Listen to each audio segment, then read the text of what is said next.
cam4.fr, le plus grand site de webcam live réservé aux adultes.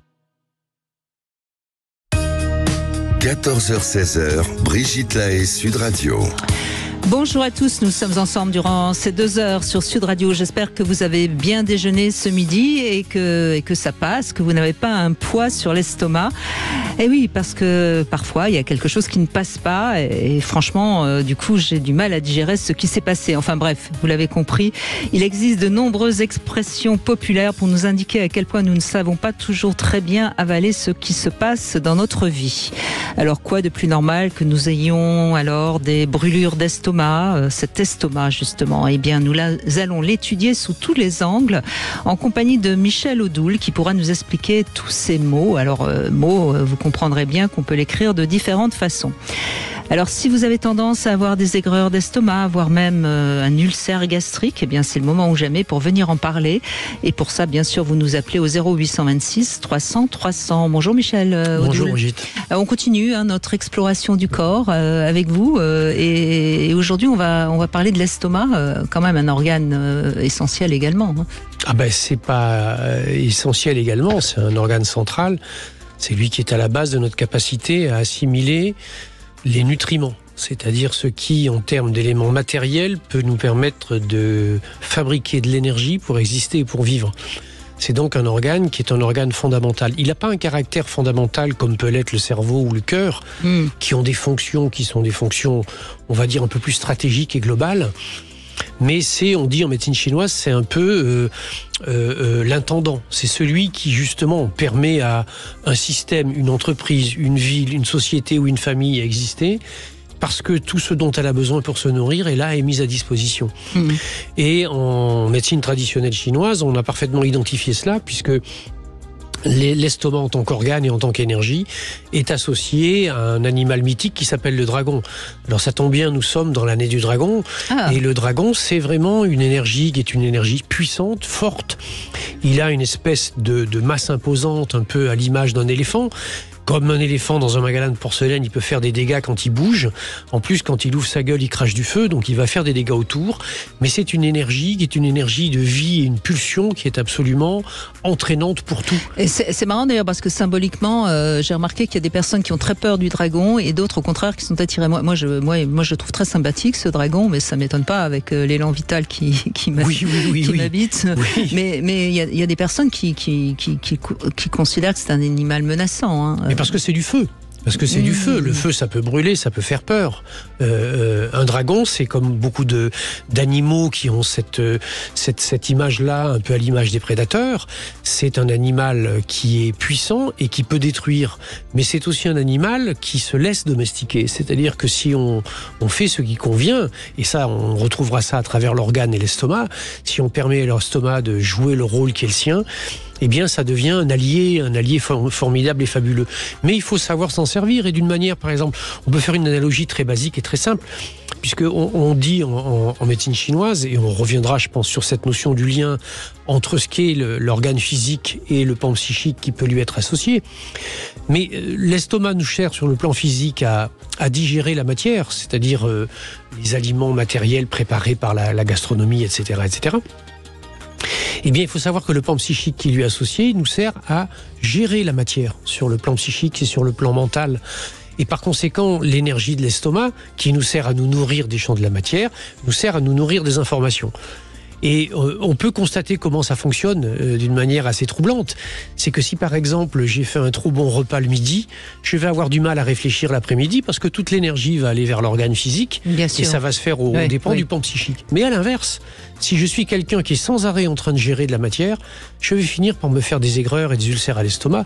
Et Dieu sait si ça c'est la maladie privilégiée des hommes d'affaires qui justement passent leur temps à gérer la matière. Oui. Donc on voit bien les expressions populaires une fois de plus sont parlantes, quoi. C'est incroyable. J'ai du mal à avaler ce que tu m'as dit. Ça m'est resté sur l'estomac, exactement, et etc. Et j'ai du mal à gérer cette situation, ou j'ai du mal à digérer ce que tu m'as fait. C'est-à-dire qu'on a vraiment dans le langage populaire, parce que le langage populaire, il est trop souvent méprisé à travers le fait que ça serait quelque chose de simpliste et d'irrationnel et de pulsionnel. Non, c'est Il du y a bon peut-être sens, de la c'est tout. pulsion, mais c'est une réalité appuyée sur du bon sens. Bah oui. Et d'un constat, mais à l'identique de quand on en a plein le dos, oui. Quand on a la migraine, peut-être que quelque chose nous prend la tête. Et il est tout à fait possible que notre estomac nous parle de choses que nous avons du mal à gérer ou à digérer. Alors donc, pour prendre soin de son estomac, il faut déjà faire bien si je puis dire, le pont entre le symbolique et le réel, ou le psychique et le physique. Il faut savoir respecter ses besoins. Il faut savoir respecter ses besoins. Par exemple, premier besoin physiologique de l'estomac, c'est que pour pouvoir faire son travail de digestion correctement, il a besoin de chaleur. Si par conséquent, quand je mange, je bois de la boisson fraîche, je fatigue l'estomac. Parce que je crée un choc thermique qui l'oblige à reconstituer de la chaleur et de la température. Ça, par exemple, c'est la première chose. La deuxième chose, c'est que si je ne laisse pas des temps, on dit en diététique énergétique chinoise qu'il faut respecter une règle qui s'appelle la règle des 3 heures. C'est-à-dire qu'entre chaque prise d'aliment, il faut laisser passer au moins 3 heures. Pour quelle raison ? Parce que ça permet au processus digestif. Oui. Donc grignoter sans arrêt, Le grignotage est quelque chose de terrible parce que ça tape en permanence dans cette énergie de l'estomac. Or, elle n'est pas inépuisable. En revanche, est-ce qu'il y a des aliments qui sont néfastes à l'estomac ? Oui, mais beaucoup de choses. Beaucoup de choses. C'est-à-dire que même la posture physique. C'est la raison pour laquelle, si par exemple, quelles que soient les raisons de cela, c'est le repas du soir et celui qui est privilégié pour nous, il faut le faire au moins 2 heures avant d'aller se coucher. Parce que la forme de l'estomac est conçue pour que la digestion se fasse debout. Et non pas couché. Une digestion qui se fait coucher, elle dure 2 fois plus de temps. On déstructure 2 fois plus d'aliments, on assimile plus et on stocke. Les aliments, bien sûr qu'il y a des aliments qui agressent. La muqueuse de l'estomac est une partie du corps qui est particulièrement solide, puisque dans l'estomac, on va jusqu'à sécréter de l'acide chlorhydrique. Mais mettez de l'acide chlorhydrique sur votre main, vous allez voir, et pourtant la peau des mains est censée déjà être plus solide que le reste et plus résistante, vous allez voir la douleur et le trou que ça va faire. Eh bien, notre estomac est capable de gérer ça, mais à condition que par une excitation permanente, on ne sursollicite pas ça. Bien sûr. Parce qu'à ce moment-là, voilà. Et les aliments sont les aliments qu'il faut prendre dans une certaine logique, là aussi, c'est-à-dire sur des temps digestifs nécessaires. Nous avons une habitude, malheureusement, qui est par exemple de manger les fruits à la fin d'un repas. Un fruit se digère en 10 minutes. Alors qu'un aliment autre se digère en à peu près 1h30. Eh bien, ça veut dire que pendant 1h10 à 1h20, le fruit pourrit dans l'estomac, donc génère de l'acidité. Et donc le fruit a plutôt besoin d'être consommé, par exemple, en début de repas plutôt qu'en fin de repas, etc.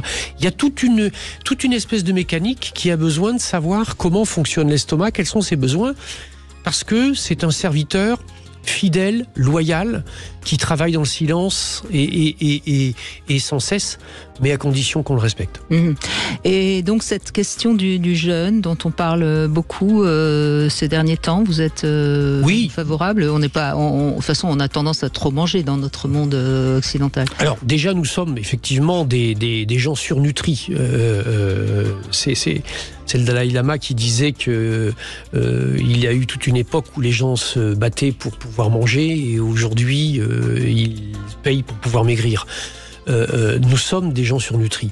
Au-delà de cela, la question du jeûne, elle est intéressante à double titre. Elle est intéressante à la fois en termes d'hygiène, parce qu'en termes d'hygiène, c'est elle qui, par des pauses entre guillemets imposées, va permettre à notre organisme de procéder à une épuration des stocks, si j'ose dire. C'est-à-dire qu'on va l'épuiser dedans, on va éliminer certaines des toxines qui ont été engrangées, et on va diminuer le nombre de cellules graisseuses que l'on va avoir parce qu'on va aller chercher dans les stocks le besoin. Cette pratique-là est une pratique qui est intéressante à condition qu'elle soit faite de façon intelligente. C'est-à-dire que le jeûne adapté pour la vie de tous les jours et pour des gens urbains qui sont dans le monde du travail et de l'excitation des cités, eh bien, a besoin qu'il ne dure pas trop longtemps. Un jeûne qui va dépasser 2-3 jours dans une vie active est quelque chose qui est problématique. Oui, parce que du coup, on n'a plus d'énergie, en fait. Oui, puis on se fragilise. C'est-à-dire on génère une nécessité pour l'organisme de dépasser le fait d'aller puiser dans les stocks et on va aller puiser dans la structure. Et donc ça, c'est quelque chose. Il y a eu des expériences qui avaient été faites, si vous voulez qu'on illustre ça d'une façon très simple. On avait supprimé pour des poules l'apport de calcaire dans leur alimentation. Et on s'est rendu compte au bout de quelques jours que les poules pondaient des œufs qui n'avaient plus de coquilles. Tout mou, oui, bien sûr. Puis on a continué ça. Et on s'est rendu compte qu'au bout de quelques jours, la coquille revenait. Et comment la coquille revenait? Eh bien parce que les poules allaient chercher le calcaire dans leurs os, oui, et elles se déminéralisaient complètement. Et donc, si on est dans un processus dans lequel le jeûne est mal conduit, mal guidé, ou dans un environnement dans lequel la sollicitation appelle à puiser plus dans les énergies, on risque de se générer des déséquilibres ou des carences.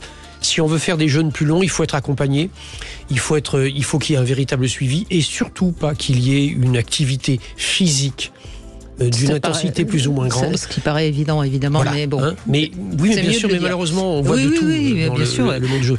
Et la dernière chose par rapport au jeûne, c'est qu'il peut avoir une action thérapeutique. Des études ont été faites aux États-Unis, et le jeûne, on a constaté que le jeûne améliorait énormément l'état des patients en traitement et en chimio, dans leur capacité, par exemple, à avoir des effets iatrogènes moins importants des chimios, s'ils avaient quelques jours de jeûne avant la séance de chimio et après. Oui, ça c'est également intéressant. Donc on va parler de vos petits problèmes d'estomac ou vos gros problèmes, et puis pourquoi pas de nutrition, si vous avez des questions à poser à Michel Odoul. On en parle dans un instant, avec vous bien sûr au 0826 300 300. À tout de suite. Sud Radio, votre attention est notre plus belle récompense. Merci pour la qualité des émissions que vous proposez, la qualité de vos intervenants ici et des témoignages. Sud Radio, parlons vrai. 14h-16h, Brigitte Lahaie, Sud Radio. Avec Michel Odoul, on essaye de vous aider à digérer aujourd'hui, et vous pouvez bien sûr nous rejoindre sur Sud Radio. Bonjour Magali. Bonjour Michel, bonjour Brigitte. Merci Magali d'être avec nous. Vous avez des brûlures d'estomac, c'est ça ? Alors voilà, d'ailleurs l'image du dragon m'a parlé, parce que moi j'ai envie de dire que je nourris mon dragon. J'ai effectivement des brûlures d'œsophage, mais je ne sais pas depuis combien de temps, j'ai l'impression que ça a toujours existé. Et ça démarre, on va dire, même presque au niveau de la bouche, où j'ai avec une sensation parfois désagréable, voire pâteuse ou qui pique dans la bouche, et ça va jusqu'au niveau à peu près du diaphragme. Et comme j'ai toujours eu ça, j'ai compris que très tard en fait que c'était pas normal. Et en fait, quand j'ai fait un peu de méditation pour essayer de comprendre, et en fait, ça m'a amené à lire cette brûlure comme soit une sensation de vide, c'est-à-dire j'avais besoin de manger en fait pour remplir, ou alors pour apaiser la brûlure. C'est pour ça que l'image du dragon m'a parlé, avec cette sensation, enfin cette comme s'il y avait du feu qui sortait de votre corps. Oui, et puis soit nourrir le dragon, soit essayer de le calmer en fait. Mais je suis capable de manger sans, alors que je n'ai pas. Enfin, c'est comme si j'avais pas de sensation de satiété, on va dire. Mais je mange parce qu'il y a cette brûlure qui me gêne. Ou alors, enfin voilà, j'ai vraiment compris tardivement que c'était pas normal cette relation avec la nourriture, avec la nourriture et ces sensations désagréables au niveau de l'œsophage. On n'a pas évoqué d'ailleurs le plaisir de manger qui devrait être un plaisir pour tous. Et finalement, on se rend compte que, on sait qu'il y a des gens qui se remplissent en fait, qui ne vont pas de plaisir à manger. Et quand on vous entend Magali, on sent bien aussi que votre rapport à la nourriture, il est faussé. Exactement, il est biaisé, oui. Et alors à une époque, j'ai calmé un peu ça. Je buvais beaucoup d'eau citronnée. Alors, je ne sais pas si c'est bien ou mal, mais c'était la seule chose qui me permettait d'avoir une sensation un peu de calmer les choses. Et on a fini par faire une endoscopie parce qu'en fait, le problème le plus gênant, en fait, c'est la litose. C'est le fait d'avoir une haleine qui est parfois désagréable, quelque chose dont je ne peux pas me rendre compte. Et c'est plutôt ça qui est handicapant. Et j'ai fait une endoscopie qui a révélé que tout allait bien, que j'avais une petite béance cardiaque, mais voilà, que tout allait bien. Donc pas grand-chose à me dire par rapport à ce problème de la litose. Que tout va bien. A priori, tout va bien. Non, on est d'accord.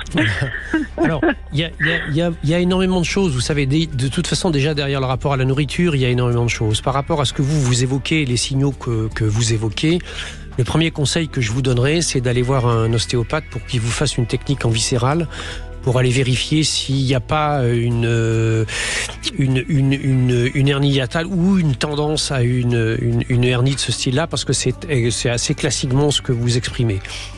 La deuxième chose qu'il y a, c'est que derrière ce que vous exprimez, il y a ce qu'on appelle un reflux gastrique, qui est un reflux d'acidité, c'est-à-dire quelque chose qui est une sorte de remontée qui va vers le haut. Comme l'ont montré les examens médicaux que vous avez eus, il y a peut-être une difficulté à refermer suffisamment le canal œsophagien au niveau du diaphragme, où là il y a une espèce de petit nœud nerveux, tendineux et musculaire qui joue un rôle de sphincter et qui empêche justement ces remontées de la sphère stomacale. Et donc je pense qu'il y a derrière tout ça une nécessité pour vous à aller travailler au niveau abdominal avec un praticien qui vous aide pour ça. Sur le plan de l'alimentation, je ne pense pas que le liquide citronné que vous preniez ait une responsabilité dans ces reflux gastriques que vous avez. En revanche, il ne les améliore pas. Il peut même éventuellement les aggraver par surcharge au niveau de l'estomac, parce que chaque fois que vous buvez un liquide qui est associé avec quelque chose d'autre, c'est-à-dire ce n'est pas une eau vierge, à partir de ce moment-là, entre guillemets, vous déclenchez une digestion. Donc vous relancez la sécrétion par l'estomac d'un certain nombre de sucs digestifs, dont certains sont acides. Voilà, ça c'est globalement, on va dire, le portrait biomécanique. Sur le portrait un peu plus des vécus, etc., il y a deux choses qui émergent de ce que vous dites. Un besoin, semble-t-il, compensatoire et thérapeutique, entre guillemets, qui est que j'ai l'impression que ça va mieux quand je me remplis. Et ça, c'est la première chose. Et la deuxième des choses qui est, ça remonte à très loin. Alors, moi, ça m'intéresserait de savoir vers quelle époque de votre vie ça vous est arrivé, parce que il y a, je pense, clairement derrière ça, vous savez, l'énergie de l'estomac, c'est l'énergie de la gestion de la matière et de l'action. Donc, c'est vraiment l'énergie des gens qui ont besoin de maîtriser la matière pour prouver quelque chose. Et si on voulait rentrer dans votre histoire de vie, qu'est-ce que vous aviez besoin de prouver à votre père ?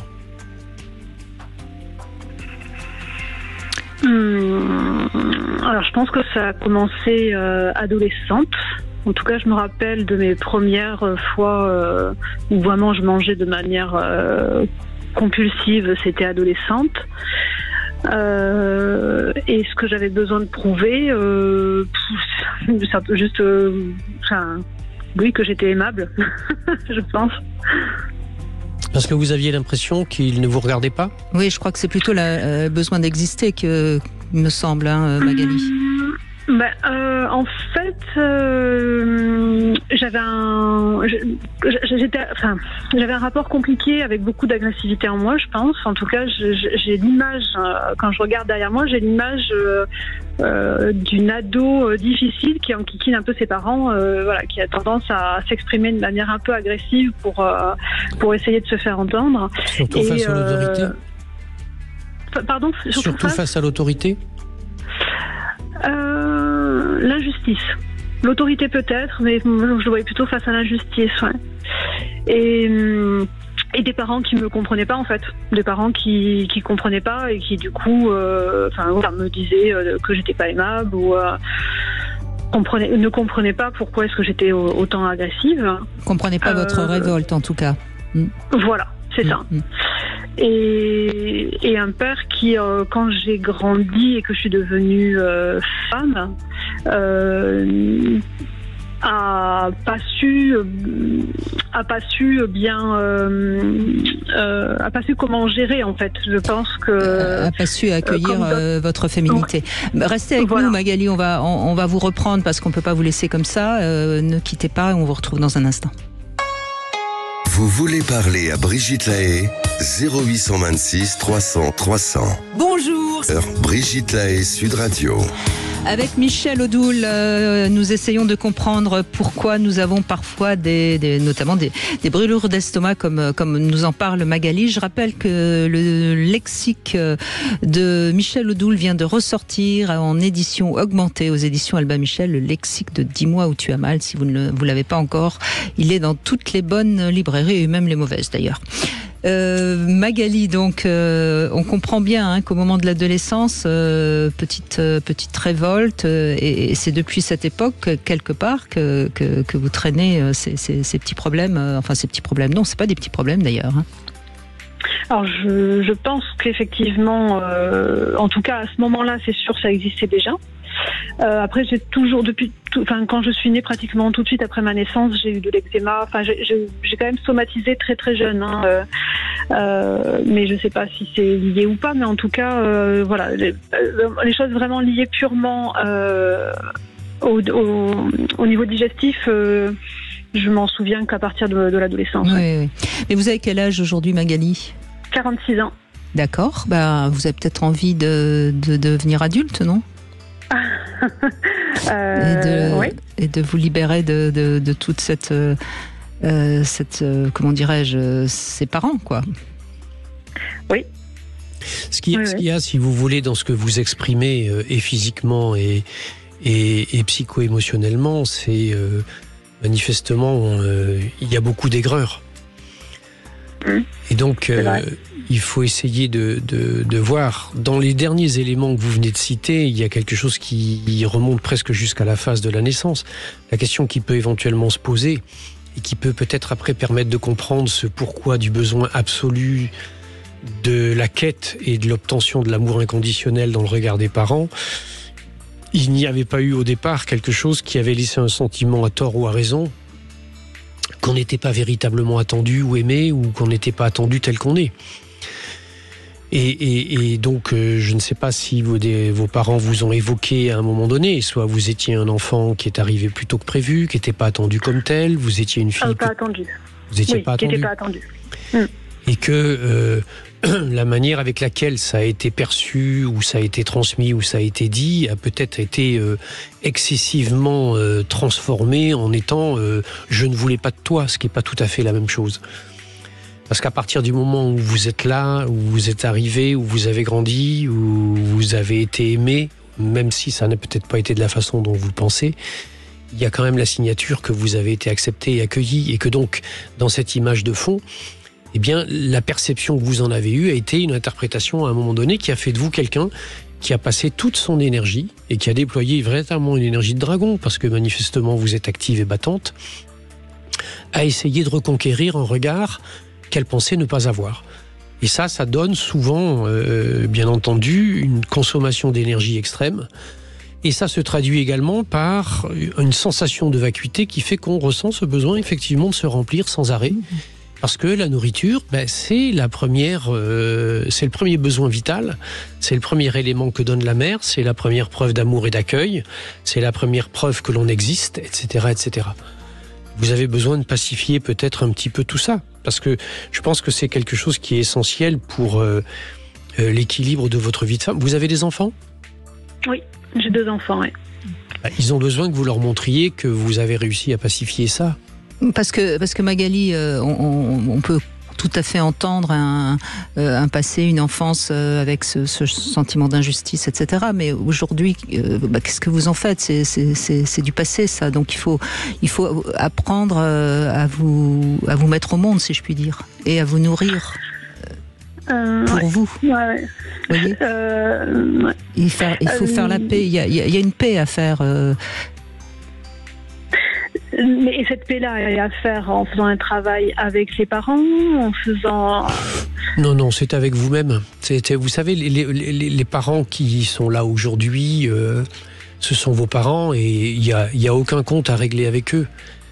Si c'était avec les gens extérieurs qu'on a des comptes à régler, une fois que ceux-ci seraient disparus, on n'aurait plus de problème. Or, ils continuent, même quand les personnes sont parties ou sont décédées. Et par conséquent, c'est avec leur image en nous. C'est-à-dire, c'est avec une espèce d'image que vous avez gardée d'eux.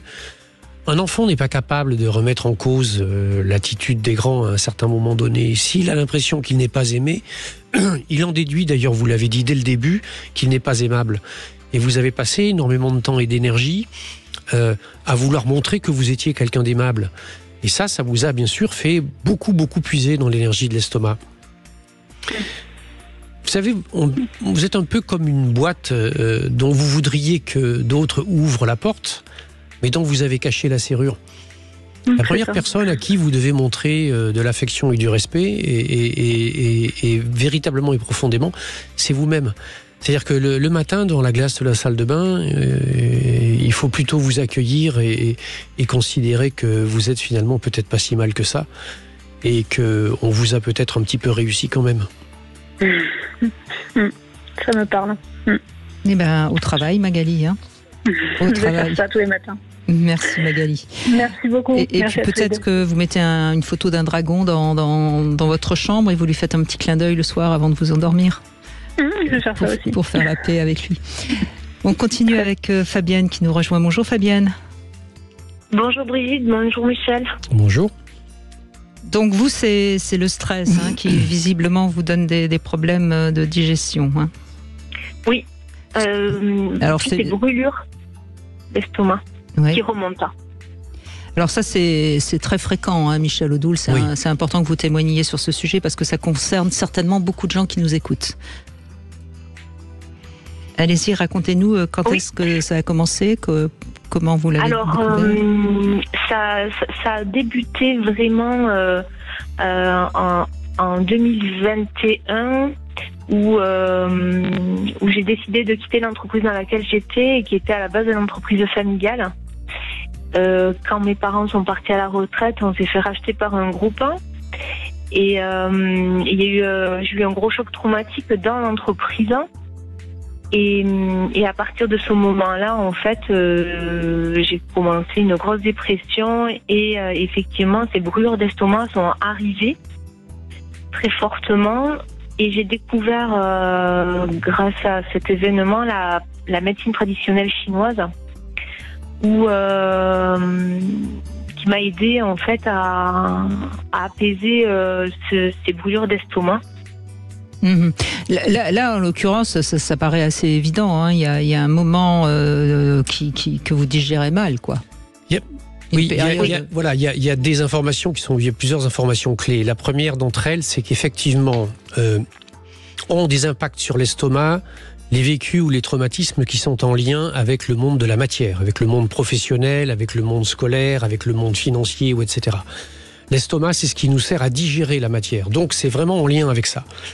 Vous parlez d'un choc professionnel, évidemment que ce choc professionnel, vous l'avez manifestement pas digéré, parce qu'il était impactant, parce qu'il a été fort, parce qu'il a remis en question beaucoup de choses, et que vous vous êtes senti désapproprié de quelque chose, peut-être même, et que ce soit une question d'identité, et je pense que le fait que ce soit une entreprise familiale aussi ne soit pas quelque chose de neutre dans cette histoire. Et comme le disait Brigitte, il y a un vrai besoin d'aller au-delà de cela, c'est-à-dire de digérer l'événement. Digérer l'événement, c'est en faire quoi ? Qu'est-ce que fait le processus digestif ? Le processus digestif, il ne fait pas disparaître les choses. Donc il ne faut pas croire que les événements qu'on n'a pas digérés, on va pouvoir les faire disparaître. Le processus digestif, il transforme. Il transforme quelque chose de lourd et d'inerte en énergie qui nous permet de vivre. Eh bien, il faut digérer les événements en les transformant en énergie qui permettent de vivre et de constituer quelque chose. C'est-à-dire une opportunité. En fait, il faut pouvoir donner du sens positif, si je puis dire, à une épreuve, parce que c'est une épreuve. Hein, quand on la vit, quand on traverse mal quelque chose, un événement, c'est que c'est une épreuve. Et il faut essayer d'en tirer du positif. C'est pas si simple, mais c'est la seule solution pour justement bien digérer l'épreuve. Oui. Et vous faisiez une référence à la médecine chinoise. Il faut savoir que le mot épreuve en médecine chinoise, il s'écrit, enfin médecine en chinois, il s'écrit avec 2 idéogrammes, un qui veut dire crise et l'autre qui veut dire opportunité. Et que véritablement une épreuve est nourrissante, parce qu'une épreuve est toujours nourrissante, mais à la condition qu'on puisse en tirer les leçons qui nous permettent d'ouvrir des portes et d'aller vers quelque chose d'autre. Parce que le sens de l'épreuve n'est pas destiné à nous détruire, il est destiné à nous construire. Mais pour ça, il faut bien sûr que nous acceptions la zone dans laquelle ça a fait mal, que nous la mettions en lumière, que nous soyons capables de nommer les choses et de le nommer sans pathos particulier. Il faut comprendre que notre corps, il nous dit ça, hein, sur le plan même biomécanique. Quand je me suis cassé un os et qu'il cicatrice, à l'endroit où il y a la cicatrice, ça s'appelle le cal osseux, eh bien ça donne un os qui est plus solide que partout ailleurs. Et que toutes les expériences que nous serons capables de dépasser vont devenir en fait des forces. Il y aura les cicatrices qui seront des rappels aux souvenirs, et donc on n'est pas dans la notion de l'oubli, mais on est dans la notion d'un positionnement qui, parce qu'on a transformé l'épreuve, nous rend plus forts. Oui, complètement. Et suite à tout ça, j'ai intégré une école de médecine traditionnelle chinoise, et je suis en 4e année aujourd'hui. D'accord, donc vous en avez fait quelque chose qui visiblement vous fait du bien. Oui, oui. Et tout à l'heure, vous parliez avec l'auditrice précédente de la relation avec le père. Et en effet, moi, j'étais un vrai bon petit soldat. Et mon père, étant donné qu'on était dans le même secteur d'activité, il avait tendance à tout vouloir maîtriser, contrôler. Et du coup, que ce soit moi ou mon frère, on n'avait pas forcément notre mot à dire. Et aujourd'hui, mon frère et moi, on a complètement changé de secteur d'activité. Et aujourd'hui, on peut avoir une toute autre relation avec notre père, puisqu'il ne connaît pas nos activités. Et il est plutôt demandeur et curieux que imposer sa vision. Mais vous savez, ce qui est particulier avec le dragon, c'est que quand on l'a domestiqué et qu'on l'a pacifié, quand on le caresse, il ronronne comme un chat. Donc, continuez à ronronner, hein, Fabienne, puisque visiblement vous avez trouvé votre voie. Merci en tout cas de ce témoignage. Merci à vous, bonne émission. Je vous en prie, merci à vous. On continue dans un instant au 0826 300 300. N'hésitez pas également à venir nous raconter ce que vous avez du mal à digérer. On se retrouve tout de suite. 14h-16h, Brigitte Lahaie, Sud Radio. Cam4.fr, le plus grand site de webcam live réservé aux adultes. 14h-16h, Brigitte Lahaie, Sud Radio. Michel Odoul est avec nous et je vous rappelle la sortie de ce lexique, nouvelle édition augmentée, le lexique de 10 mois où tu as mal. C'est aux éditions Albin Michel et c'est évidemment le pendant de votre livre 10 mois où tu as mal, je te dirai pourquoi. Nous avons une autre Fabienne en ligne. Bonjour Fabienne. Oui, bonjour Brigitte, bonjour Michel, merci de m'accueillir. Bonjour. Alors allez-y, on vous écoute. Oui, alors moi je vous appelle parce qu'en fait depuis que je suis petite, j'ai tout le temps eu mal au ventre. Donc je ne sais pas exactement à quel endroit j'avais mal puisque j'étais petite. Donc je me rappelle que ma mère me disait mais le médecin quand il venait il disait il faudra t'opérer de l'appendice, machin. Alors, je viens d'avoir 60 ans, j'ai toujours pas été opérée de l'appendice. Tant mieux. Et, oui. Donc le problème, alors je sais pas si c'est vraiment ça, parce qu'il y a donc après l'adolescence c'est pareil, j'ai passé des fois des soirées, on prenait l'apéritif avec des amis, je passais la soirée sur le canapé tellement je me pliais en quatre. Quand je mettais ça sur le point du stress, je me suis dit j'ai pris un coup de froid, c'est la clim. Et puis il y a 10-15 ans, je vais voir un ostéopathe. Et je lui dis, ce jour-là, j'avais très mal au ventre et il me dit, oui, ok, ça peut être le stress, mais est-ce que vous avez essayé le sans gluten? Alors, je dis, non, j'ai pas du tout essayé. Donc, pendant 2 mois, je me suis vraiment privée, j'ai pas mangé de pain, j'ai pas mangé de tout ce qui avait du gluten et c'est vrai que ça va beaucoup mieux maintenant. Alors, est-ce que ça vient? Je sais pas si c'est l'estomac, les intestins, je sais pas trop ce que vous en pensez. Si c'est la question du gluten, c'est plutôt l'intestin grêle. C'est plutôt l'intestin grêle. Ouais. En tout cas, oui, il y a un courant actuel assez fort contre le gluten. Oui, il y a une sensibilité, c'est-à-dire il faut savoir que dans les facteurs alimentaires, le terrain est le centre le plus fréquemment touché par les questions d'allergie alimentaire. C'est plutôt l'intestin grêle. L'intestin grêle, c'est vraiment la zone qui est la zone entre guillemets douanière, c'est-à-dire celle où tout en terminant le processus digestif se fait le processus de passage dans le sang des nutriments qui sont acceptés pour venir nourrir le corps ou le rejet de ceux qui sont redirigés vers le gros intestin. Et qu'en fonction de la sensibilité de cet intestin grêle, certains aliments vont générer des réactions qui sont des réactions fortes. Or, il faut savoir que l'intestin grêle, c'est vraiment la zone la plus vascularisée, la plus innervée et la zone la plus chaude du corps. C'est-à-dire qu'elle est très en lien, donc à la fois avec tout ce qui est le neuronal, tout ce qui est le sanguin et tout ce qui est aussi le potentiel de défense et de réaction par rapport au corps, de se protéger. C'est la dernière protection avant que des choses rentrent en nous.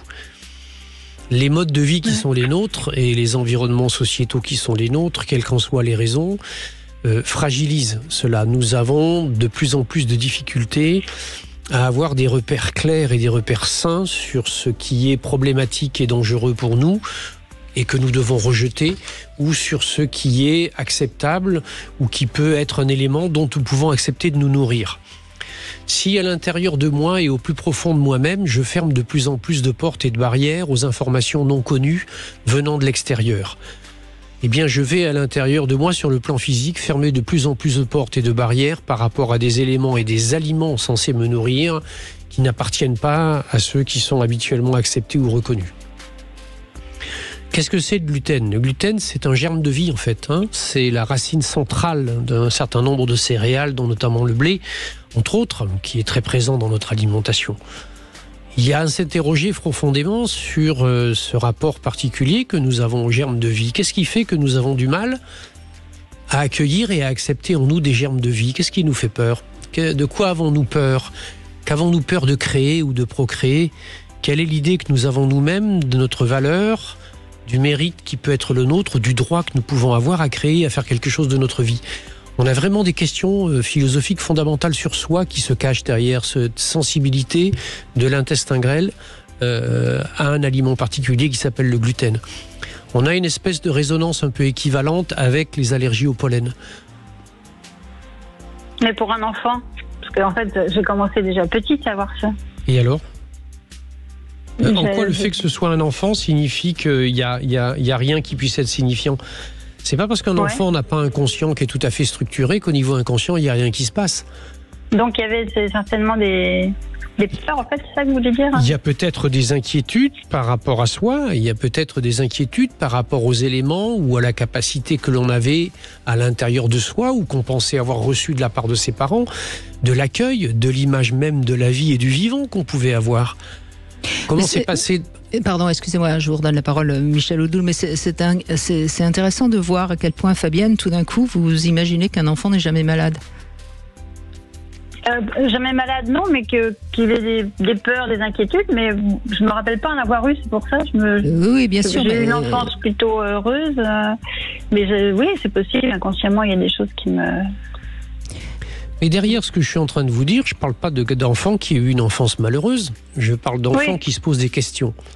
Oui. Je parle d'enfants qui s'interrogent sur, qu'est-ce que la création de la vie représente pour moi ?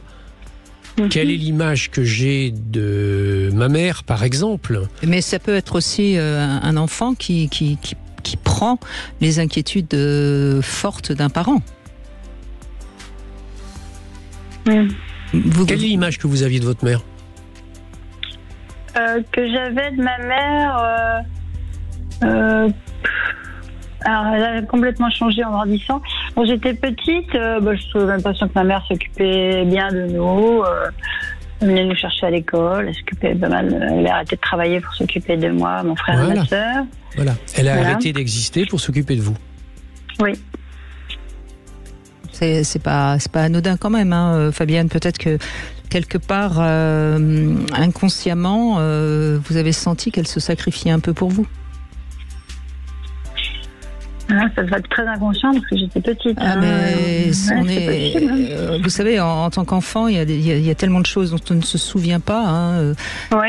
Donc, après, c'est des pistes. C'est à vous de trouver ce qui fait sens. Encore une fois. Michel Odoul donne des éclairages et c'est ce qui fait tilt qui compte. Si ça vous parle pas, ça vous parle pas. Avez-vous identifié un projet que vous vous êtes interdit de réaliser parce que vous avez décidé d'assumer certains devoirs ou certaines responsabilités ? Oui. Oui, j'avais des projets que je n'ai pas fait parce que j'étais seule avec mon fils. Donc, c'est de ça dont nous sommes en train de parler. J'ai privilégié mon fils. Mais la question n'est pas de juger, de dire c'est bien ou pas bien. La question est de dire c'est de ça dont nous sommes en train de parler. Et aussi étonnant que cela puisse paraître, c'est quelque chose qui vous habitait depuis bien avant que vous viviez cette situation avec votre fils. Il y avait en vous quelque chose au plus profond. Et à nouveau, on n'est pas dans un champ conscient. Vous savez, il n'y a pas si longtemps que ça, j'ai une amie dont la petite fille ne dormait pas et que parce que la mère a pacifié le stress qu'elle avait, la petite fille s'est mise à dormir. La petite fille avait 18 mois, donc il n'y avait rien qui était compris ou intellectuellement analysé, sauf qu'il y a une espèce de ressenti, il y a une symbiose psychique qui est extrêmement grande entre les enfants et les parents. Oui, c'est vrai.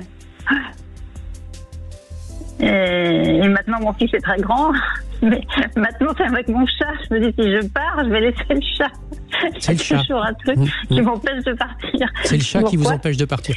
Alors ça, non, mais c'est intéressant parce que on voit bien quelque part que vous répétez le sacrifice de votre mère et que quelque part c'est une sorte de lien de loyauté qui ne vous appartient plus. Et c'est ça qu'il faut comprendre. Évidemment. Comment faire comment faire vous avez une possibilité de trouver quelqu'un avec qui vous pouvez confier votre chat. Ça me paraît plus facile que de trouver quelqu'un à qui on peut confier son fils, déjà. Et votre chat, il vous en voudra pas, il vous fera pas le reproche plus tard.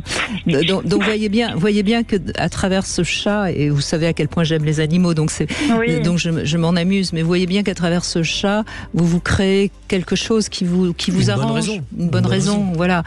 Donc c'est ça, il faut s'accepter et se moquer de soi-même, je crois, Fabienne. Oui, mais c'est ce que je fais tout le temps. C'est ce que je fais, mais après. J'avais dit c'est fini, tout le monde m'avait dit oui, tu nous avais dit ça fait 3 ans que j'ai plus de chat, je prendrai plus de chat, et puis voilà, mon frère est arrivé avec ce chaton, il m'a dit oh quand même et tout, et puis j'ai craqué. Mais vous avez eu raison, vous vous êtes fait plaisir, vous êtes accordé le désir d'avoir un chat, c'est formidable. Mais oui. Est-ce qu'il faut pour autant s'emprisonner dans son désir? C'est négociable, tout est négociable, Fabienne. Faut-il juste être lucide sur notre liberté et les prisons qu'on se met sur le dos. Et j'avais une question à poser aussi à Michel Odoul. J'ai parfois des aftes. Oui. Est-ce que les aftes, ça peut venir d'un problème de nourriture ou est-ce que c'est... Alors, il y a des périodes où j'en ai tout le temps et d'autres où j'en ai plus. Directement de nourriture, non, mais ça parle de l'équilibre du pH acide, donc bien sûr que ça parle des aigreurs, des rancœurs et des colères qui ont été rentrées parce qu'il y a quelque part quelque chose en vous qui n'est pas tout à fait contente de vous, qui a l'impression d'un carrefour ou d'un rendez-vous raté. Et il faut que vous acceptiez totalement ça, c'est-à-dire que je pense que les aftes doivent apparaître après des moments où vous avez commencé à essayer d'exprimer quelque chose, ça a voulu commencer à sortir mais ça faisait trop mal. Et il faut vraiment que vous acceptiez au plus profond de vous-même, même le choix que vous avez fait aujourd'hui de cela, réaccepter de vous nourrir de tous les plans de la vie. Et vous verrez qu'à ce moment-là, le gluten n'aura plus de raison d'exister. Les choses sont tellement dites clairement par notre corps à un moment donné, dont le but, malgré l'inconvénient et l'inconfort de certains ressentis, il n'a pas d'autre but que de nous aider, de nous montrer du chemin. Donc il faut vous réaccueillir comme vous êtes. Il faut vraiment vous interroger sur quel serait véritablement votre projet de vie que vous voudriez vous permettre et vous autoriser à mettre en place. Et puis vous allez négocier avec votre chat et peut-être que là ça pourra se faire. Et puis ce sera un joli dragon après ce chat.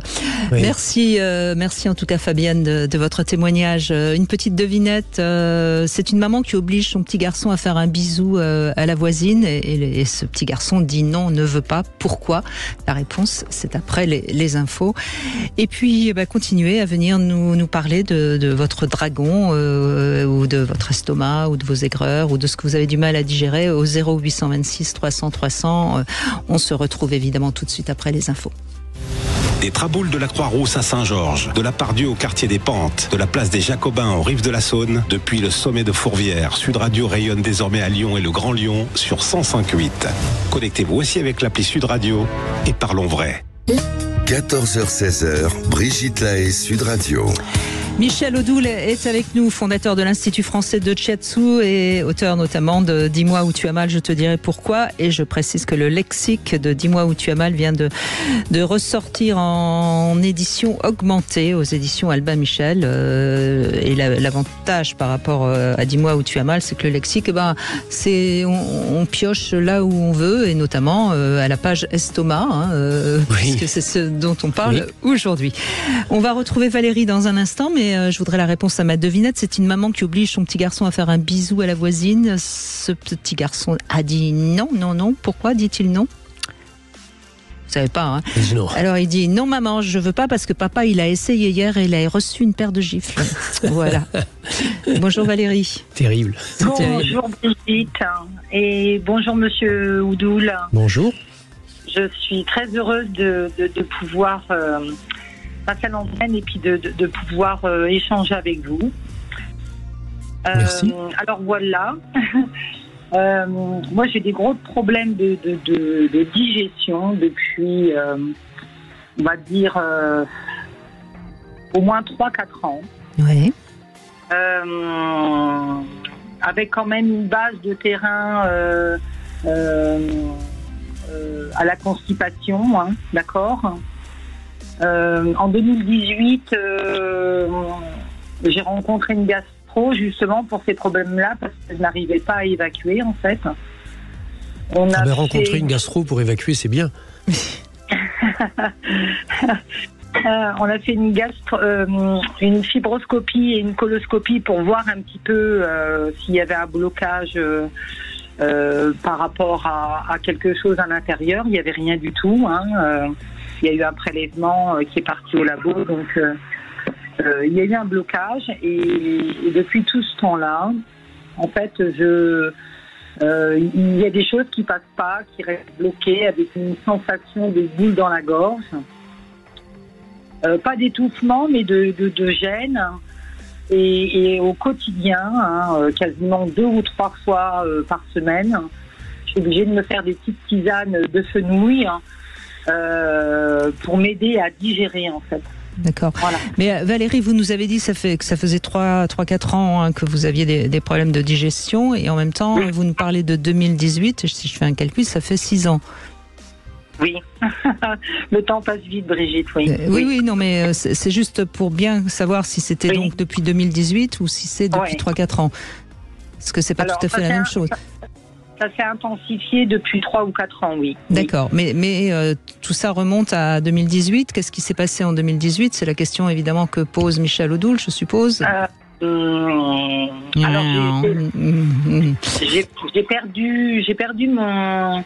j'ai perdu le père de mon dernier enfant en 2017. Oui. Et j'ai perdu mon papa 2 ans après. Oui, d'accord. Donc c'est quand même 2 deuils essentiels. Hein. Oui. Et coup sur coup. Donc on a à peine terminé le premier on nous en remet une couche. Voilà. Et puis ça n'a fait que continuer, hein, Brigitte. Hein. C'est-à-dire que j'ai été interrompue dans mon travail, forcée. Il a fallu que je déménage. Et là, j'ai eu une succession d'accidents qui se sont produits, dont je suis encore en soins aujourd'hui. Hein. Donc vous avez eu un peu le sentiment que le sort s'acharnait sur vous.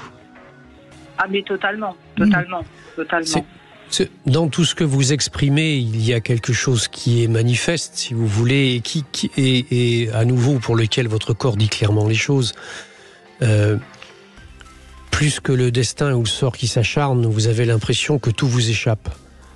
Or, vous êtes certainement quelqu'un qui a construit un rapport à la vie à travers des critères d'exigence et de maîtrise. La volonté de maîtriser, de bien tenir, d'être perfectionniste sur les choses. On trouve beaucoup ça derrière les problématiques de constipation. Et on trouve beaucoup ça derrière les gens qui sont, entre guillemets, des perfectionnistes, c'est-à-dire des gens qui veulent parfaitement bien gérer et maîtriser tout. Exactement. Et vous avez rencontré malheureusement un certain nombre de moments dans votre vie ces dernières années où tout un tas de choses vous échappaient sans que vous puissiez maîtriser quoi que ce soit. Et là, à ce moment-là, c'est la débandade. C'est-à-dire que là, le neurovégétatif réagit dans tous les sens. Vous avez un vrai besoin de vous faire aider. Allez voir un praticien shiatsu qui va vous détendre tout le système neurovégétatif, qui va faire un travail au niveau dorsal, qui va détendre tout ce qui s'appelle le grand fascia dorsal, qui va vous détendre le pneumogastrique, qui va vous libérer le diaphragme. C'est-à-dire qu'il y a plein de choses qui ont besoin d'être neurovégétativement parlant, détendues et relâchées. Et vous, je pense qu'il faut que vous acceptiez que pouvoir et vouloir digérer les choses dans sa vie, donc être capable de s'en nourrir, ne signifie pas qu'il faille être capable de tout gérer et de tout maîtriser dans sa vie. Ça a tellement été ça toutes ces années-là, mais même depuis... Oui, bien sûr.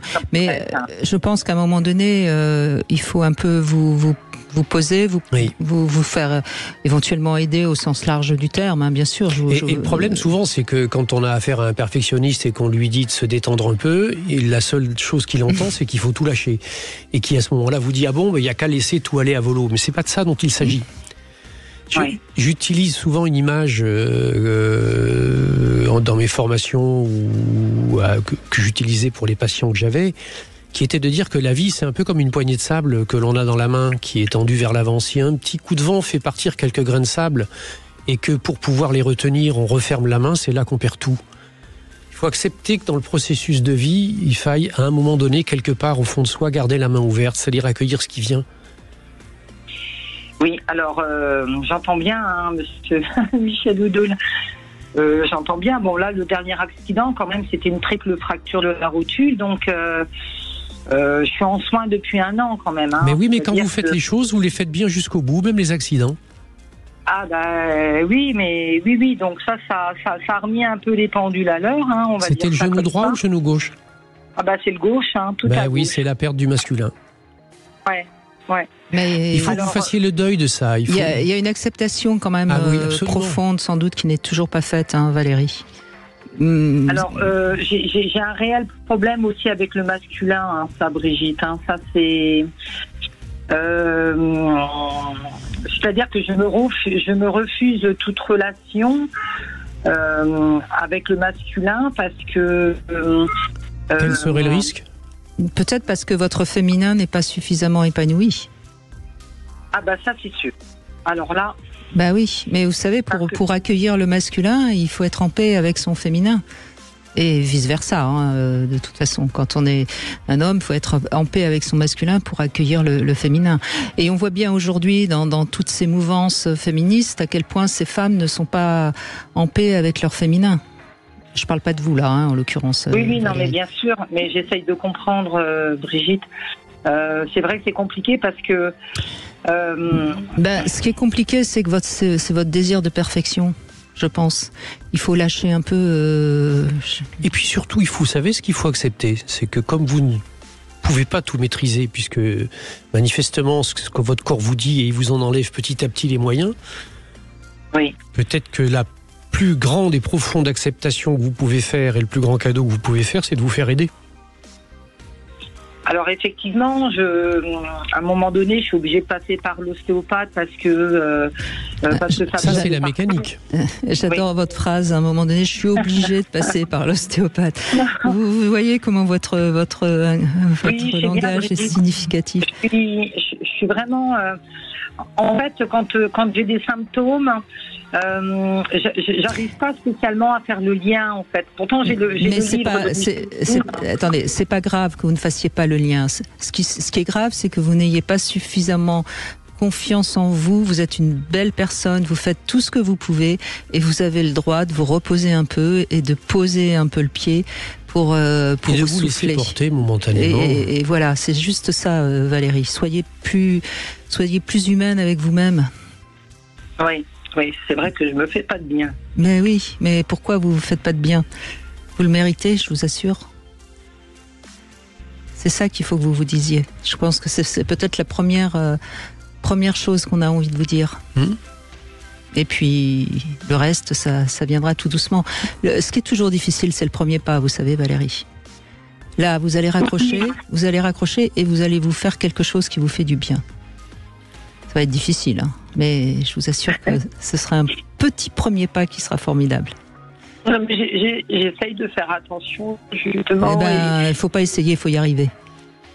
Il ne faut pas essayer de faire attention. Faut pas essayer de faire attention. Soyez imprudente. Prenez le risque.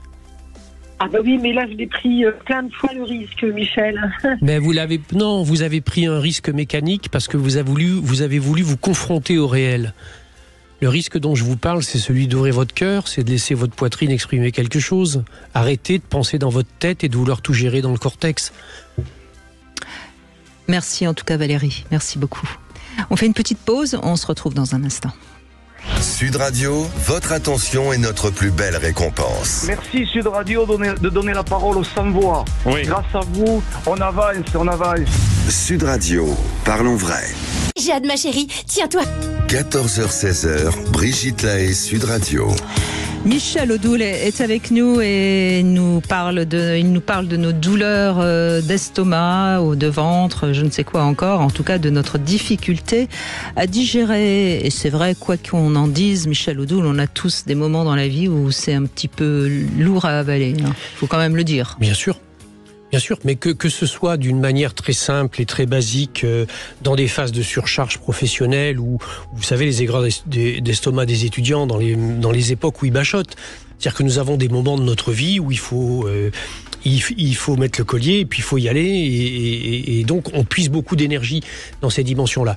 Et puis il y a d'autres fois où nous rencontrons des expériences, des vécus ou des rencontres qui sont lourds, qui sont intenses. Des atmosphères familiales ou professionnelles peuvent être lourdes parfois à porter. On se sent des fois dans des phases qui sont des phases de crise. On a bien connu ça ces dernières décennies, par exemple, dans le monde du travail. Le nombre de personnes qui venaient consulter pour des problématiques au niveau de la sphère digestive et en particulier de l'estomac, suite aux problèmes que rencontraient les entreprises et l'économie.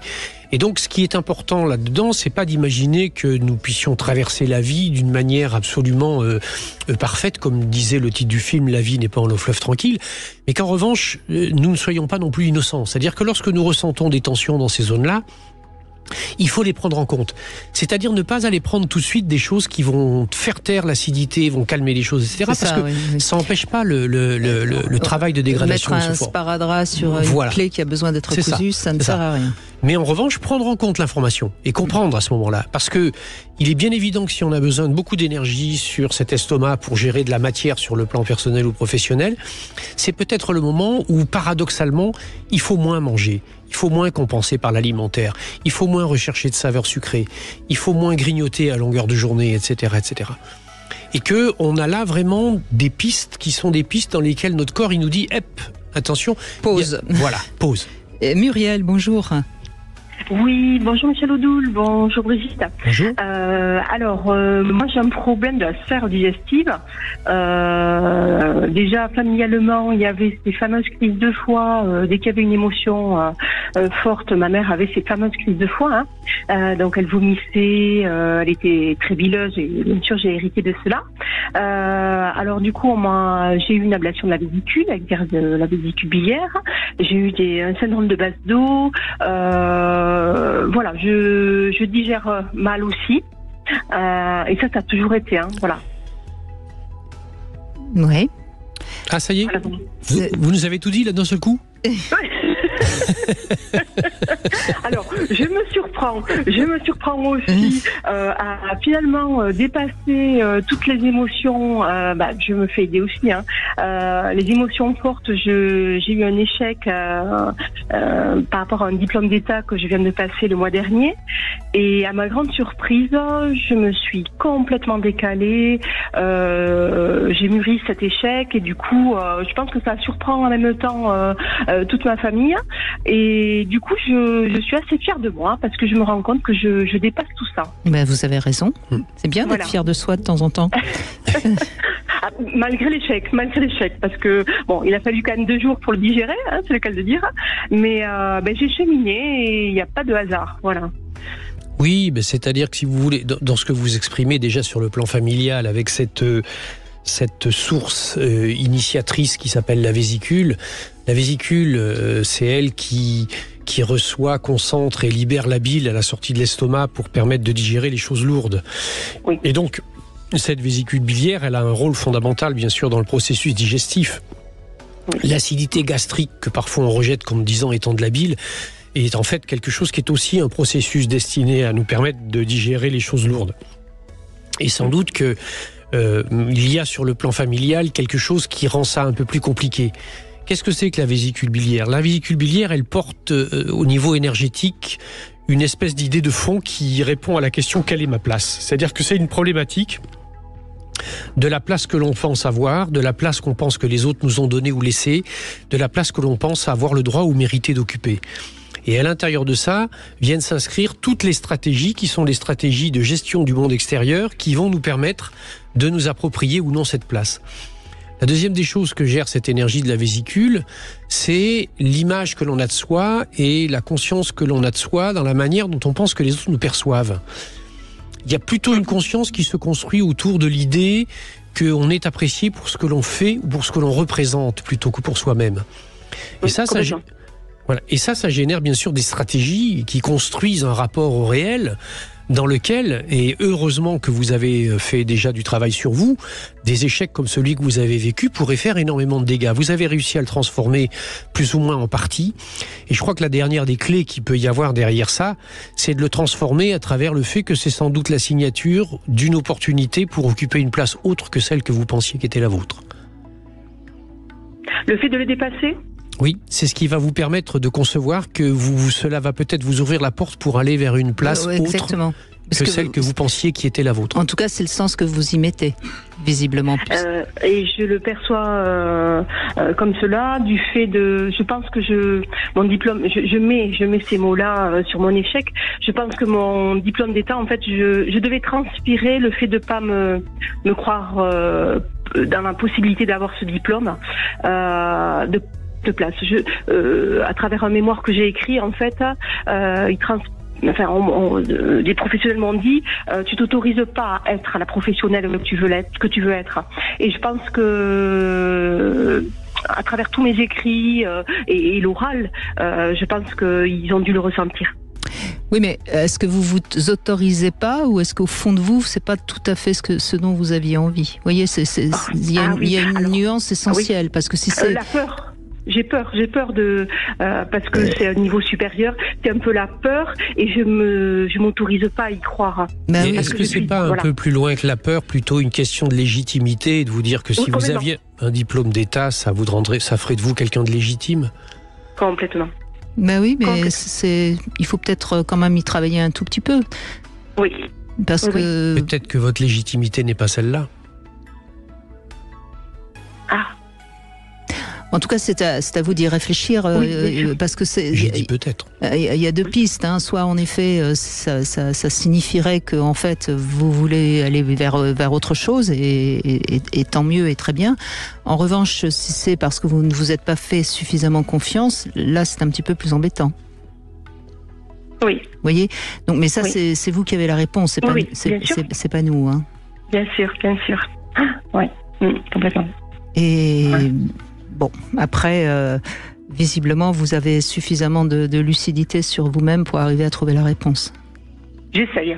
Je chemine à chaque événement, et ça m'aide énormément, et familialement aussi, à comprendre et éviter de répéter avec mes enfants. Évidemment. Il y a juste 3 questions fondamentales à vous poser. C'est qui suis-je ? Qu'est-ce que je voudrais être ? Et qu'est-ce que je pense avoir le droit d'être ? Oui. C'est ça, oui. Que je ne me pose pas, que je ne me pose jamais. Et pourtant, elles sont essentielles. Hein ? Complètement, oui, tout à fait. Et d'ailleurs, on devrait tous se les poser, ces questions-là, de toute façon. Exactement, oui. Bon, je vais le travailler, et je me les poser régulièrement. Et surtout trouver les réponses. C'est ça. Merci beaucoup Muriel. Merci, au revoir. Merci à vous deux. On va faire une petite pause, et puis on va se retrouver pour un love conseil. Pourquoi certaines personnes sont toujours en retard ? On analysera ça dans un instant. 14h-16h, Brigitte Lahaie, Sud Radio.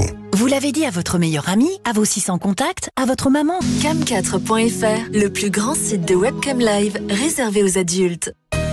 Brigitte Lahaie, Sud Radio, le Love Conseil. Alors, il y a des personnes qui ont tendance à être toujours en retard, voire même à annuler au dernier moment leur rendez-vous. Alors bon, c'est vrai qu'un peu de retard, ça peut même mettre le partenaire dans un état d'impatience sympathique, mais trop de retard et trop souvent, ça peut mettre en colère, et ça peut vraiment faire croire qu'il est arrivé quelque chose.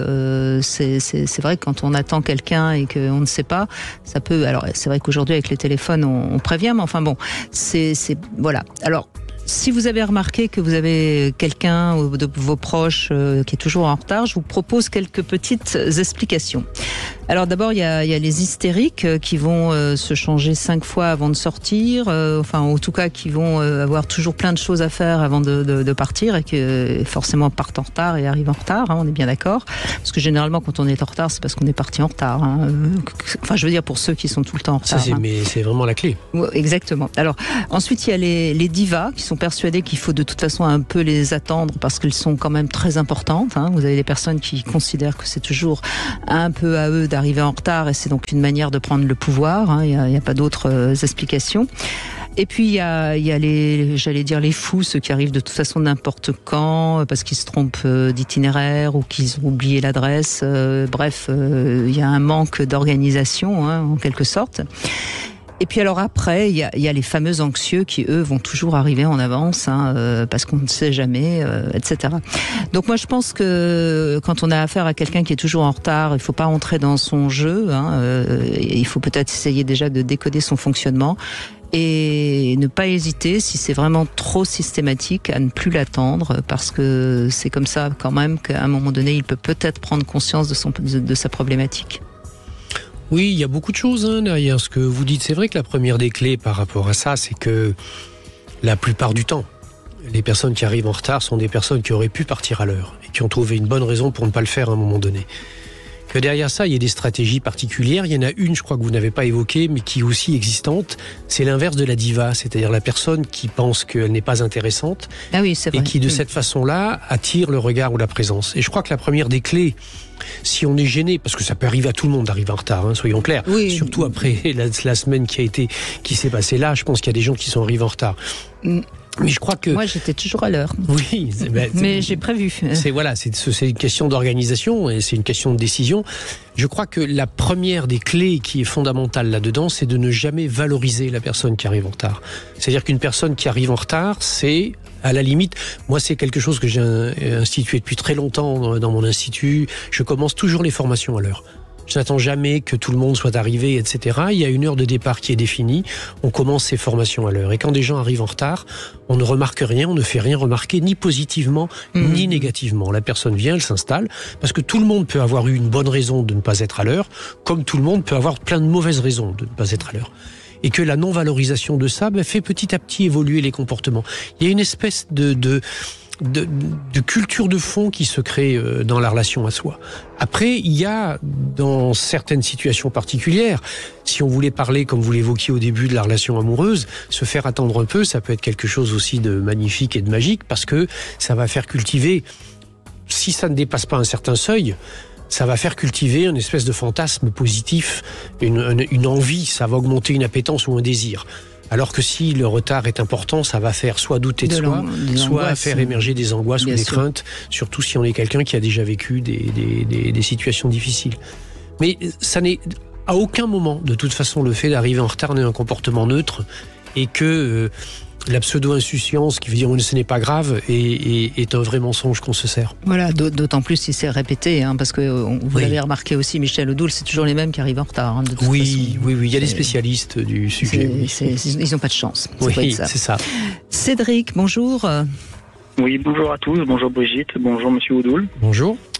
Merci d'être avec nous, Cédric. Donc, vous galérez un peu depuis quelques années, hein? C'est ça fait 6 ans que j'ai compris que j'avais un souci au niveau digestif, on va dire ça comme ça. Alors que j'avais zéro problème à ce moment-là. Je m'en suis aperçu en buvant un café tout simplement au travail et depuis ça n'a fait qu'empirer, même s'il y a eu des passes où ça s'est grandement amélioré, mais ça n'a jamais duré très longtemps. Et voilà. Alors ça c'est évidemment assez étonnant. Vous avalez un café, hop, ça passe pas, donc forcément il y a peut-être quelque chose à comprendre, non ? Un café au travail. Au travail, oui. Au travail, exactement. Parce qu'on est là dans la clé, qui est à nouveau sur ce qui concerne l'énergie de l'estomac, qui est le rapport à la matière. Et le rapport à la matière dans notre vie, dans notre société, c'est quoi ? C'est le travail, l'activité professionnelle, les dossiers, les choses financières, les contrariétés matérielles, personnelles, etc., etc. Mais la question que moi j'ai envie de vous poser, c'est qu'est-ce qui s'est passé il y a 6 ans ? Qu'est-ce qui s'est passé il y a 6 ans Je pense que c'est peut-être dû à un changement de hiérarchie qui s'est pas bien passé pour moi et mes collègues, on va dire. Oui. Et que vous avez toujours pas digéré. Depuis, j'ai fait une mutation professionnelle, donc je ne suis plus en contact avec cette hiérarchie. Dans ma nouvelle mutation, il y a eu des énormes effets positifs, pendant peut-être 3-6 mois. Et depuis, ça revient, alors que pourtant, je sais qu'il faut que je fasse attention à certains aliments, et même en faisant attention à ces aliments, je me suis aperçu Cédric, ce qui est important à comprendre, il vous arrive un événement difficile, pénible, contre lequel malheureusement vous pouvez pas faire grand-chose. Changement de hiérarchie, c'est des choses qui arrivent dans certaines, dans des boîtes, et on est obligé de subir, et donc d'avaler et de digérer. Si d'une certaine manière ça vous reste sur le cœur ou sur l'estomac, c'est à vous de choisir, forcément le moindre petit truc qui va pas coller comme il faut va réactiver ce qui vous empêche d'aller bien, vous voyez. D'accord. C'est-à-dire, ce que votre corps vous dit et que vous exprimez à travers les différentes manifestations qui semblent aller jusque vers de l'articulaire même, etc., vous exprimez physiquement exactement les mêmes choses que quelqu'un qui s'est intoxiqué. Vous avez été intoxiqué par un vécu qui, sur le plan psycho-émotionnel, a eu un impact fort et violent dans ce qui est le champ du professionnel. Ça, vous l'avez évoqué. Ce vécu n'est pas cicatrisé. Dans un nouveau champ professionnel, avec une nouvelle hiérarchie, vous rencontrez un autre monde dans lequel les choses se passent mieux. Mais chaque fois que vous allez rencontrer une expérience qui a un niveau minime et moins important, va faire ce qu'on appelle un espèce d'effet de raquette émotionnel, c'est-à-dire rappeler certaines situations que vous avez vécues. C'est la charge toxinique qui est présente qui va se libérer à nouveau.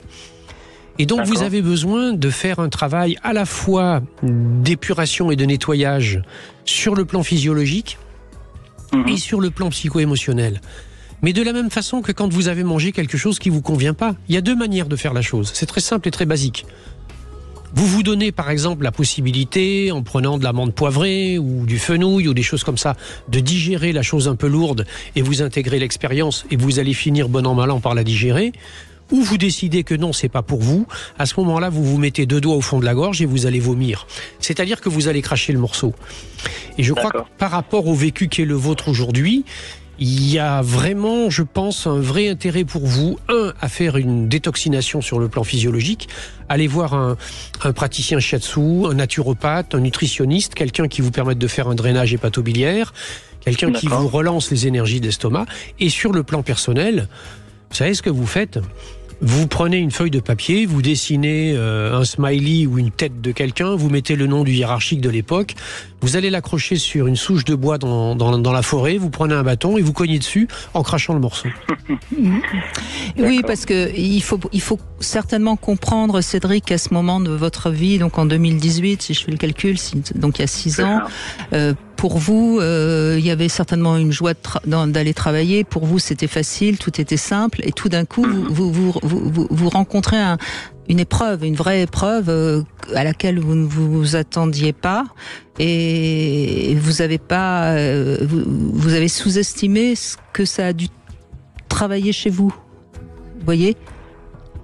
Le problème, c'est que étant hypersensible et perfectionniste, forcément, j'attache beaucoup d'importance à ce que je peux dégager et à ce que j'essaye de faire dans la vie. Donc forcément, Et vous avez trouvé ça injuste, j'imagine, sans doute. C'est exactement ça. Oui, exactement. Eh ben oui, mais donc cette injustice, pour l'instant, vous l'avez pas réparée par rapport à vous-même, hein, j'entends bien sûr. Et ça, c'est injustice et colère qui sont derrière tout ça. C'est possible, la justice, oui. Ben oui, et donc pourquoi on a été injuste alors que vous faites tout bien ? Vous voyez, c'est quelque part un peu le petit garçon là qui est encore très très blessé, parce que ça doit réveiller quelque chose de votre propre vie et de votre propre vie quand vous étiez enfant, ado. Enfant, oui, sûrement. Vous voyez, et c'est pour ça que ça a du mal à passer. Et si vous arrivez à comprendre ça, je pense que vous allez pouvoir grandir. D'accord. Parce qu'il y a des besoins fondamentaux chez tous les êtres humains. Il y en a 5 fondamentaux et le premier d'entre eux, c'est le besoin de reconnaissance. C'est le premier que constitue le petit enfant dans ce qu'il voit dans les yeux de ses parents avant qu'il puisse analyser quoi que ce soit. Quand il commence à percevoir, la première chose qu'il regarde, c'est les yeux parce qu'il y construit un premier moment de reconnaissance qui va ensuite se construire avec les signes de faciaux, les expressions du visage des parents et ainsi de suite. Et il y a manifestement une blessure de reconnaissance pour vous. Oui, disons que j'ai pas vraiment eu d'enfance, on va dire ça comme ça. Maman qui a fait ce qu'elle a pu et un père qui a été totalement absent. Moi qui ai fait ce qui est pu pour aider ma maman. En fait, en gros, j'ai pas eu d'enfance ni d'adolescence. Je suis passé du stade d'enfant à adulte, quoi. Ben oui. Enfin, à adulte sur le plan civil, parce que sur le plan du travail, comme vous avez rencontré le même père, éventuellement, qui lui aussi vous a abandonné ou lâché, vous avez revécu la même chose. C'est possible. Mais tout ça, Cédric, si vous y mettez les mots, vous allez voir, ça va vous faire grandir et ça sera bien. J'ai tendance à dire que quand il nous arrive un événement, quelle que soit la sphère dans laquelle ça nous arrive, ça parle de nous parce que c'est comme ça qu'on l'a vécu et donc ça parle forcément de nous et on peut en faire quelque chose. Vous comprenez ? Oui, je comprends. Peut-être que quelqu'un d'autre aurait subi exactement la même chose avec ce hiérarchie et n'en aurait pas vécu tout ce que vous en avez Parce que la blessure de reconnaissance n'aurait pas été là. Et ça ne veut pas dire pour autant, n'oubliez pas de travailler pour le corps, c'est-à-dire de vraiment vous faire un drainage au niveau corporel, des conseils alimentaires, des choses en homéopathie et des techniques énergétiques. D'accord. Et je pensais aller voir un chiropracteur parce que comme je suis un peu, j'allais dire, déglingué de partout, je m'étais dit est-ce que peut-être aider à lâcher des tensions que j'arrive pas à évacuer avec un ostéo. Oui, et essayez, chiropracteur, il va éventuellement vous aider parce que vous avez peut-être effectivement des vertèbres déplacées, mais pas obligatoirement. Il y a tout à fait quelque chose d'autre qui peut être existant là. Donc vous pouvez aller voir un chiropracteur. Je vous conseillerais plutôt, moi, d'aller voir quelqu'un qui en même temps a une pratique énergétique en plus. Parce que dans les repositionnements articulaires et vertébraux, il y a aussi des liens avec les méridiens d'acupuncture et qui vont relancer des énergies qui sont des énergies fondamentales pour le drainage. Et Dieu sait si le foie qui est porteur de la colère en est une, et Dieu sait si les reins qui correspondent aux racines, justement chez vous, vous évoquez la carence de l'une d'entre elles, qui s'appelle le père, peuvent être des choses qui sont importantes à travailler. Or, les reins et le foie sont les 2 outils de filtration et d'élimination majeurs du corps. Et quand les capsules articulaires sont touchées, etc., ça veut vraiment dire qu'il y a des toxines de déposées au niveau de ces capsules articulaires et qu'il y a besoin de les nettoyer.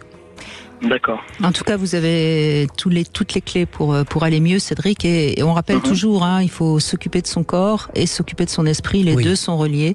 Si on travaille les deux, en général... l'équilibre apparaît. Exactement. Merci Cédric, merci beaucoup. Merci à vous. Merci. Je vous en prie. On fait une petite pause et on va conclure avec Lionel qui nous rejoint dans un instant. Vous voulez parler à Brigitte Lahaye ? 0826 300 300. Cam4.fr, le plus grand site de webcam live réservé aux adultes. 14h-16h, Brigitte Lahaye, Sud Radio. Michel Odoul est avec nous, fondateur de l'Institut français de Shiatsu, et je rappelle que vient de sortir le lexique de 10 mois où tu as mal, nouvelle édition augmentée aux éditions Albin Michel. Si vous avez envie de vous le procurer, il est dans toutes les librairies. Lionel est avec nous pour conclure. On va parler de repas justement. Lionel, bonjour. Bonjour Brigitte, bonjour Michel. Bonjour. D'abord, en préambule, j'aimerais dire à Michel que ce serait bien qu'il envoie un peu dans le 06 83 des praticiens shiatsu formés par lui. Ce serait sympathique. Ils sont un peu loin là de chez nous. C'est un peu pénible. Comme vous êtes le boss, autant en profiter. Vous faites un petit appel et vous leur dites qu'il faut qu'ils viennent par ici. Mais ce serait avec grand plaisir que j'accueillerai énormément de personnes. J'ai fait beaucoup de formations d'ailleurs dans une école d'ostéopathe, mais qui est sur le 84, donc qui est sur Aix-en-Provence. Voilà, il y a des gens sur Marseille qui sont des gens très bien aussi. Oui. 13. Non, il faut les rapatrier plus près. Et il faut les rapatrier, bah oui. Bah écoutez, je vais lancer une petite annonce alors. Alors moi, je voulais vous parler depuis maintenant plusieurs années, malgré un travail extrêmement physique et puis un volume d'heures de travail entre 12 et 14 heures par jour à peu près, je ne fais que 2 repas par jour. Je mange le matin des œufs avec des fruits secs, des fruits frais, voilà, je fais donc 3 œufs, machin, et je mange le soir. Et à chaque fois que j'en parle, je passe pour un martien, en me disant que c'est pas possible, que je vais me dérégler, que je vais me bousiller, mais je pense depuis très longtemps qu'on consomme trop d'énergie en fait. Et je pense que pour le corps, c'est pas très bon. Alors, je sais pas si ce que je fais est bien ou pas. Ce qui est sûr, c'est que j'arrive à me tenir au niveau du poids. Parce que dès que je fais 3 repas par jour sur une période un peu longue pendant des vacances ou des choses comme ça, tout de suite je me mets à stocker. La seule période de ma vie où j'ai pas stocké, où j'ai pas fait de gras, en parlant vulgairement, où j'ai pas fait de gras en faisant 3 repas par jour, c'est quand je faisais en plus de mon travail 1h30 de sport par jour. Donc du coup, c'est là où j'arrivais à pas stocker. Mais sinon, depuis maintenant, ça fait des années, mais comme à chaque fois je passe pour un vrai martien, j'aimerais savoir ce que vous en pensez en fait. La réponse, elle est simple et elle est claire. On l'a déjà évoqué même en début d'émission d'ailleurs. C'est-à-dire, nous sommes tous surnutris. Il est bien évident. Vous savez, de temps en temps, je suis toujours émerveillé, moi, quand je vois des documentaires, des reportages, des expositions photos, d'êtres vivants appartenant à des cultures et des civilisations différentes de la nôtre et qui ne font qu'un seul repas par jour et qui ont l'air en meilleure santé que nous. Donc il y a une vraie question sur ce présupposé de 3 repas, de ceci, de cela. Nous sommes dans une vision qui est une vision uniquement pondérale, lipides, glucides, protides, pardon. La nutrition, c'est peut-être quelque chose d'autre. Il y a au-delà de l'apport pondéral pur, il y a aussi un apport énergétique. Et qu'il y a 2 composantes fondamentales qui rentrent dans le principe nourricier et nutritionnel. C'est d'abord, bien sûr, la qualité des aliments que l'on consomme, et deuxièmement, la conscience que l'on met dans les moments particuliers qui sont les moments du repas. L'appréciation de cela. En Extrême-Orient, on connaît ça. Les plats sont toujours extrêmement décorés. Ils sont toujours porteurs des 5 saveurs et des 5 couleurs fondamentales. Au Japon, ça va même encore plus loin. C'est-à-dire que les plats qu'on vous sert sont toujours des décors dans lesquels vous avez des paysages qui sont construits à travers les 5 éléments fondamentaux naturels. Et que l'existence de 2 repas par jour ne pose aucun problème à mon sens, permet d'équilibrer le rapport que l'on a à soi. Et si j'avais un bémol à mettre, c'est peut-être que, en revanche, travailler 14 heures par jour, je ne sais pas si c'est ce qu'il y a de mieux. C'est peut-être là-dessus où il y aura un bémol à mettre. Mais sur le fait qu'à partir du moment, vous savez, où vous vous alimentez d'une façon qui est une façon juste, où quantitativement, vous arrivez à une satiété qui derrière ne génère pas des moments de creux de vague, des moments de manque, des moments de ce qu'on appelle des coups de fatigue ou de coups de pompe, ça signifie que vos modes alimentaires sont largement satisfaisants.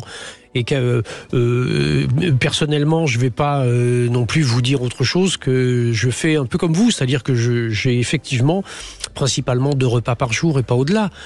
Et que quand on a envie d'avoir l'esprit clair, il est évident qu'il ne faut pas se surcharger au niveau physiologique. Ouais, c'est exactement ça.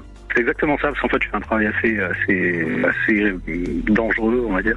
Donc du coup, j'ai besoin de garder, une attention tout le temps. Et je peux pas me permettre d'être en somnolence, en fait. Et tous les accidents dans mon métier, généralement, se font tout de suite après le repas de midi, où les gens arrivent, sont pas du tout à ce qu'ils font, et se font très mal avec les machines. Une partie, effectivement, de la concentration est prise par le fait digestif, et à partir de ce moment-là, ben oui, bien sûr. Vous savez, là, c'est vraiment quelque chose qui est très... on a diminué de plus de 50% les accidents professionnels au Japon le jour où on a pris en compte cette question nutritionnelle et où on a rajouté en plus un certain nombre de rituels dans la fonction qui font que lorsqu'on fait une action, on la nomme physiquement parlant et on la montre aux autres. Et donc, il y a là quelque chose qui oblige à cette présence et à cette conscience. À partir du moment où vous vous nourrissez de façon équilibrée, c'est-à-dire vous ne générez pas de carences dans votre corps. Parce que les carences, elles peuvent fonctionner dans un temps court et donner l'impression qu'on a plus d'énergie, mais après elles finissent par avoir une facture.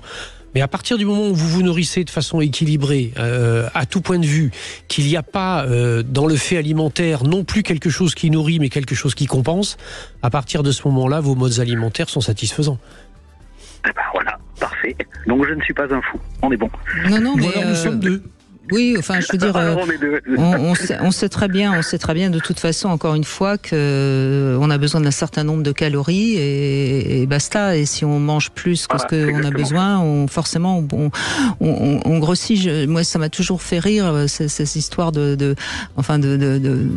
poids, de surpoids. Enfin, alors après, il y a des problèmes de surpoids qui ont des origines hormonales, etc. Je suis pas en train de, mais enfin. Naturellement, si on mange ce qu'on a besoin pour est-ce que la nourriture est destinée à nourrir le corps ou à remplir un vide? C'est déjà la question qui est la question centrale. Après, il faut savoir qu'il y a des mécanismes biologiques. Quand on a atteint un certain seuil de cellules graisseuses, ce qu'on appelle des adipocytes, il faut savoir que ces cellules graisseuses génèrent les hormones de la faim. Oui. Et qu'après, on rentre dans un système totalement pervers et vicieux. Et où là, il y a nécessité à une prise en charge, parce que la personne ne peut pas s'en sortir. D'ailleurs, on sait que dans les grands restaurants, on nous demande toujours avant la fin du repas le dessert qu'on veut, soi-disant parce qu'il faut le préparer longtemps, mais en fait tout simplement parce qu'ils savent très bien que sinon, à la fin du plat, on n'a plus faim et on ne prend pas de dessert. Donc on sait très bien que si on sait écouter son corps, comme vous, Lionel, a priori, on se nourrit bien comme il faut et tout va bien. Hein. Vous voyez, moi personnellement, que je sais que ça revient à peu près une fois tous les 15 jours, 3 semaines, où j'ai besoin d'un apport de viande, en fait, de viande rouge, assez conséquent. Et je le sens, en fait, je le sens vraiment. Vous avez besoin de fer, sans doute, oui. Ouais, je sais pas, mais en tous les cas, physiologiquement, je sens que j'ai besoin de quelque chose de particulier, et ça se porte vers de la protéine, vers quelque chose, vers de la viande, clairement. Et je sais que depuis maintenant des années, je m'écoute, et quand je sais que j'en ai besoin, et ça me requinque instantanément. Donc voilà, je pense qu'en fait, la clé, c'est de s'écouter, quoi, tout simplement. D'écouter son corps. Ouais, tout à fait. Eh ben c'est bien, c'est parfait. Merci beaucoup. Mais je vous en prie, Lionel. Oui, encore une fois, bien sûr, il y a la gourmandise, il y a les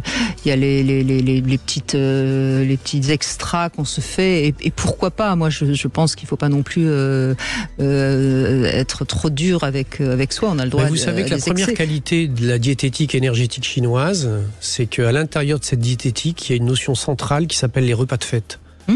C'est-à-dire qu'une bonne diététique passe par des moments où on jouit totalement du fait nutritionnel sans aucune restriction. On se lâche. Et que la notion du plaisir est donc majeure dans ce qui est l'apport alimentaire. Mais la notion d'équilibre aussi. Mais voilà, exactement. Et d'ailleurs, je rappelle à ce sujet que vous avez écrit un livre sur ça. C'est Dis-moi comment aller chaque jour de mieux en mieux. Et il y a tout un chapitre sur les modes nutritionnels et la manière avec laquelle on se fait le cadeau de se respecter, oui. Exactement, ou pas d'ailleurs. Donc si vous avez envie, ça s'appelle Dis-moi comment aller chaque jour de mieux en mieux, je crois, et c'est également aux éditions Albin Michel.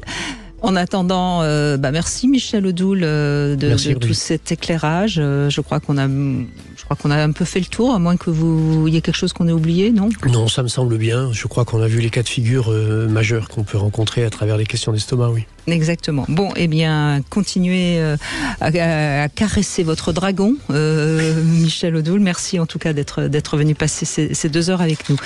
Demain, nous sommes avec Hélène Sussman, spécialiste de la médecine vasculaire. On va revenir sur les problèmes d'érection, mais du côté féminin. Est-ce que c'est également un problème pour les femmes ?